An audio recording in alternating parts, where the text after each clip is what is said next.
it puts us in much the same position as other national parks in the country, where generally you do have to pay for car parking. Yeah, but you see, I go to Pembrokeshire and to Dartmoor quite a lot. And both of those, there are lots of car parks where you don't have to pay.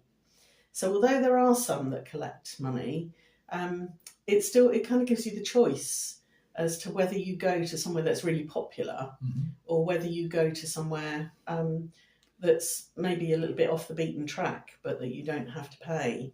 Whereas in the New Forest, the idea is that all of the car parks will be charged, won't they? Yeah. So I mean, it begs the question whether they really need to. yeah. I think a lot of us have had the experience of visiting car parks in the New Forest that have been quite deeply rutted Yes. and in need of maintenance. Yes. And clearly there is a cost involved in maintaining car parks. Nobody doubts that. So the question is it fairer that the people that come into the forest and park their car there pay a contribution towards that maintenance, or should it come from the general taxpayer? Yeah, so there's also, though, the issue that will that money be specifically reserved for the New Forest as well?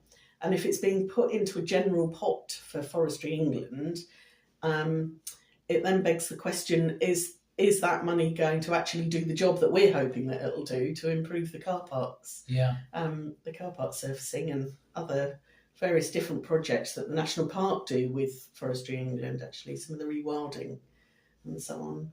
So it's a tricky one, really.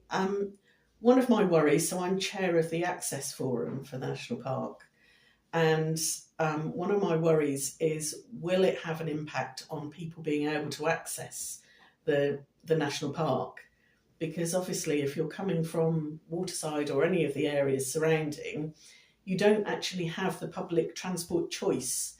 So you don't have the choice of coming in. I know that Forestry England are offering a cheaper membership, aren't they? That would probably work out cheaper if you do that regularly. So it's an issue, really, isn't it? I think we'd probably all prefer that there were no charges. Yeah. And it's always difficult when you introduce something when people have traditionally been used to parking for nothing. Yeah.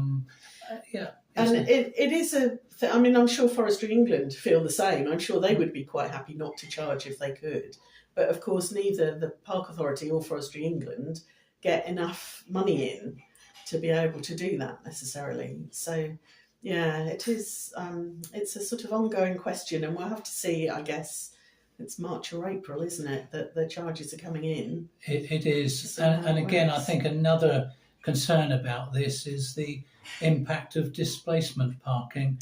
If people try and avoid paying parking charges by parking on New Forest roads, or particularly the verges, are we going to see double yellow lines on the highway? I hope not, because that would rather spoil the visual aspect of the forest. Yes, it would, absolutely.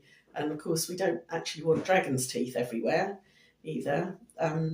Ditches, I think, are probably the best way to deal with it, as long as the ditches are at a level that animals can cope with. So, ponies and deer and so on, being able to cross them, they have to be of a certain size and depth, don't they? So it's a minefield of many different issues. Yes, but as board members of the National Park, it's not within our gift to say no. All that we can do is scrutinise what Forestry England are proposing to do, and as best we can to try and mitigate any impacts of it, whether it be access or whether it be damage to the very special qualities of the New Forest. Yes, absolutely.